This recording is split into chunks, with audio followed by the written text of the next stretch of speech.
ये भी है। इस्लाम में लिखा हुआ है क्या कि सर एक सेकंड ना, आपने बहुत इंपॉर्टेंट बात कही है, पूरे समाज को मैसेज जाता है। क्या लिखा है इस्लाम में कि महिलाएं पर्दे में रहेंगी? देखिए, जिन चीज़ों की आइडेंटिटी के तौर से जो है ना, वो हर जगह उसका इस्तेमाल किया जा सकता है, और ये अपने देश का जो संविधान है उसके अनुसार। और पर्दा जो है, चेहरा तो वैसे भी आप खोल सकते हैं, आपका जो है वो पूरे जिस्म के अंदर 3 चीज़ों को खोल सकते हैं, हाथों की हथेलियाँ और चेहरा, और इसी से आइडेंटिटी होती है। तो और क्या चीज़ रह गई? यही शरीयत है। ये तो लोग असल में ये लोग पूजा जी, हाँ पूजा जी, मैं कह रहा हूँ कि जो पहनावा है वो मेरा चॉइस है। वो मुझे बोलने दो ना। अरे मुझे बोलने दो ना। मुझे देखिए, एक मिनट देखिए, मैं आप लोगों से कहना चाहता हूं कि भारतीय जनता पार्टी आज़ादी के बाद से विपक्ष में रही। 1947 से 60 साल कांग्रेस और इन विपक्षी दलियों ने आज तक मुसलमानों को सिर्फ और सिर्फ इमोशनल बनाया, उन्हें वोट बैंक बनाने के लिए नित नए अंदाज के काम किए। मैं आज ये कहना चाहता हूँ, नहीं, देखिए मैं आपको बताऊं, मैं उत्तराखंड की बात कर रहा हूं। हमारे माननीय मुख्यमंत्री पुष्कर सिंह धामी जी बगैर निष्पक्षता के साथ काम कर रहे हैं। अभी डेमोग्राफी की बात आती है, तो डेमोग्राफी कौन है? जो बाहर से जाकर के वहां इनलीगल तौर से जाकर के रह रहे हैं, तो उनके ऊपर कार्रवाई अगर सरकार कर रही तो आप उसे ये कहेंगे कि किसी विशेष वर्ग के खिलाफ है?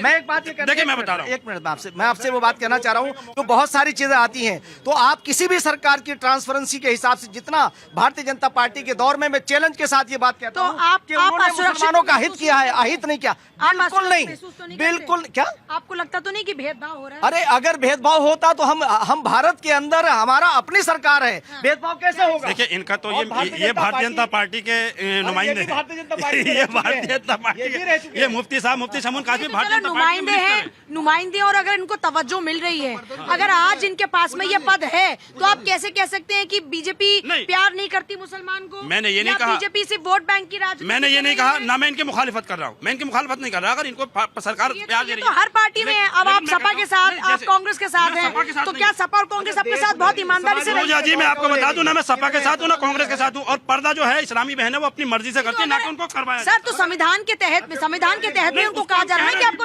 उसको हम कह रहे हैं वो कर सकते हैं, लेकिन वो अपनी मर्जी से करते हैं, जबरदस्ती नहीं करते। अभी कितने बड़े मुसलमान लीडरों ने कहा है कि मुसलमान महिलाएं बिना बुर्के उठाए वोट नहीं डालेंगी। किसी बड़े नेता ने नहीं कहा। इसका मतलब है ये प्रोपेगेंडा सिर्फ और सिर्फ समाजवादी पार्टी का है। पूजा जी, मेरे बड़े भाई खड़े हुए हैं, पर्दे की डेफिनेशन क्या है बताएं जरा मुझे। डेफिनेशन क्या है पर्दे की? बता दीजिए पर्दे की डेफिनेशन। हर कीमती चीज को छुपा कर रखा जाता है। आदमी अपनी रकम को भी छुपा के रखता है। अपनी ख्वातीन, अपनी महिलाओं को थोड़ा सा पर्दे किया जाए ताकि दूसरे लोगों की नजर न पड़ सके। अरे थोड़ा कितना हाथ पैर लोगों की नजर न पड़ सके, दूसरे लोगों की नजर न पड़ सके। क्या बात का फरमान? पुरुष कीमती नहीं होता, सिर्फ महिलाएं कीमती है। लेकिन देखिए, कल बात हो रही थी ना, एक बात पूछूं, पुरुष कीमती नहीं होता, महिलाएं कीमती हैं। अभी कल आप महिलाओं का रेप की बात कर रहे थे। महिलाओं का रेप होता, पुरुष का रेप नहीं होता। आपको मालूम है? तो सोच बनाई गई है ना सर। सोच नहीं बनेगी। आत्मा पर किसी की भी चोट होगा, किसी के साथ भी जबरदस्ती होगी, तो पुरुष के साथ रेप नहीं होता? क्या होता है पुरुष के साथ? लेकिन जो चीज आप पुरुष को कहते हैं वो महिला को पुरुष के साथ भी तो रेप होता है। तो फिर लेडीज फर्स्ट क्यों है? लेडीज फर्स्ट क्यों है? सोच, मानसिकता, सर मानसिकता है।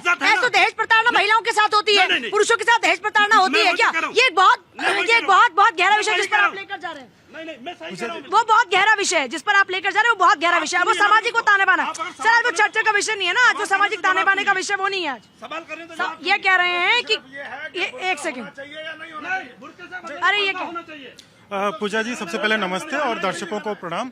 और जब तक मैं एंट्री की है, जब तक मैंने चर्चा देखी है, मेरा एक सवाल है। लोकतंत्र में मतदान सबसे बड़ा पर्व होता है, सबसे बड़ा तीर्थ होता है। मुझे नहीं पता कि महिलाओं को देख कौन रहा है? महिला देख रही है। आप कैसी बातें कर रहे हैं? कौन महिलाओं को देखना कौन चाहते हैं? कैसी बातें कर रहे हैं? आप बताइए। ये तो चॉइस है ना सर, ये चॉइस है ना। अपनी मर्जी से कर रही है। वही मैं कह रही हूँ ना, चॉइस है ना, अपनी मर्जी। महिलाएं अपनी मर्जी से पर्दा कर रही है। अरे मतदान देते हुए तो आप सर, आप मतदान देते हुए तो चेहरा दिखाएंगे ना। कौन चेहरा देखना चाह रहा है? कोई बात ही नहीं है, मतदान का तो विषय नहीं है। क्या गलत बात है? अगर मौलानाओं की कंट्रोल और बाउंडेशन ना हो तो मुस्लिम महिलाएं पर्दा छोड़ रही हैं। शहर में, अरे शहर में कोई मुस्लिम महिला दिखा दो पर्दा करते हुए, कोई टीवी एंकर आपने देखिए पर्दा करते हुए। पूजा जी देखिए, ये इनके वेस्टेड इंटरेस्ट हैं, ये महिलाओं को कभी नहीं चाहेंगे कि वो आगे बढ़े।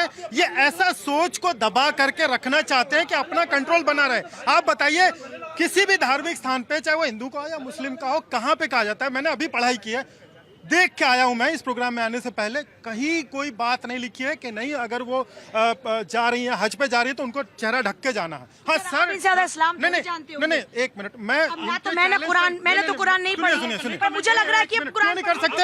क्यों नहीं कर सकते? हर धर्म की किताब। आप बताइए कहाँ लिखा है कि पर्दा लगा के जाएंगे? नहीं, आप हर जगह लिखा है, ऑफिस में कुरान है, कुरान का उर्दू वर्जन, हिंदी वर्जन भी है, को पढ़ने से होता है। हिंदी में सही मायने नहीं आते, बिल्कुल मैं वेरीफाई करता हूं, सही मायने नहीं निकल कुरान में कहीं नहीं लिखा, में सही मायने नहीं आते। अरे ज़ेर और ज़बर भी नहीं, हर जगह लिखा है, कुरान में लिखा है। देखिए, सिर ढकने की बात जरूर है, लेकिन चेहरा ढकने की बात हज पे नहीं है। कोई महिला बता दीजिए, मैंने इतनी तस्वीरें देखी हैं, लोग जाते हैं वहाँ पे हज करके लौटते हैं, अपना सजदा करके। एक से कि लड़ना बंद करके वो खुद कह रहे हैं कि आप हाथ दिखा सकते हैं, चेहरा दिखा सकते हैं। तो हम कह रहे हैं ना भाई, आइडेंटिफाई की जरूरत है तो उसके अलावा नहीं, ये तो वैसे भी कह रहे हैं ना। लेकिन वो तो पीछे ही पड़ा हुआ है, खोल ही दीजिए आप पर्दा। किसने बोला खोल ही दीजिए पर्दा? किसने बोला? अपनी मर्जी से रखती है। आप इतना भावुक क्यों हो रहे हैं इस बात पर? नहीं, ये तो चॉइस है ना सर, चॉइस है। कौन पर्दा रखना आपने खुद कहा, आपने खुद कहा, तो आप इतना एतराज क्यों कर रहे हैं? पूजा जी, मर्दों का पर्दा आंखों का है कि वो बहन बेटियों को घूर कर न देखे और ढंग से, मतलब उसकी तरफ देखता ना रहे। ये मर्दों का पर्दा बताया है हदीसों में। एक मिनट बोलना, मुझे बोलना जुड़ता जाए यार, क्या मारामारी हो रही है? कोई तुम्हारा जाओ से। और बहन बेटियों का या नारी का भी पर्दा है।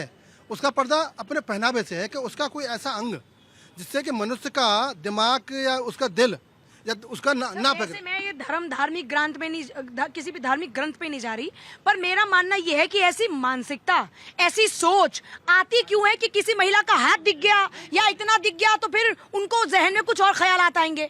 ये तो बदलाव मानसिकता में लाना होगा। बिल्कुल ठीक है, ये सोच में लाना होगा। लेकिन पूजा देखो, एक हमारी बहन कुरैशिया है।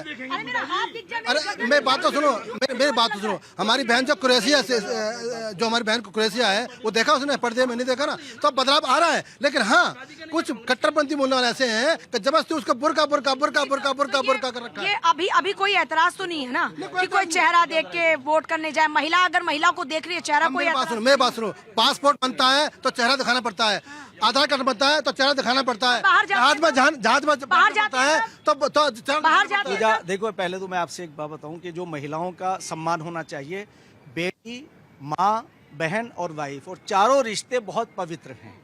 देखिए, भारत का लोकतंत्र दुनिया में इतना बड़ा लोकतंत्र है कि ये एक उदाहरण पेश करता है। सोचिए, जहां पर जो आबादी 140 करोड़ के पार हो रही है, जहां पर मतदाता को अपने मताधिकार का पूरा हक रहता है, जो अपने कैंडिडेट के बारे में पूरी जानकारी पा सकता है, पहले कितनी उनके पास में संपत्ति थी, आज कितनी संपत्ति है, क्या पड़े हैं, कितने गुना उनके पास पैसे पड़े हैं, हर बात जानने का हक है। और उसके बाद आप वोट करते हैं। और अब ये जनता को तय करना है कि कैंडिडेट को देखेंगे, पार्टी को देखेंगे, धर्म की राजनीति को देखेंगे या अपने मुद्दों को देखेंगे। मैं तो कहूंगी अपने मुद्दों को देखकर वोट कीजिए, इस लोकतंत्र को और मजबूत बनाइए। आज के लिए जनता की आवाज में इतना ही। खबरों का सिलसिला लगातार जारी, तो बने रहिए भारत 24 के साथ। नमस्कार।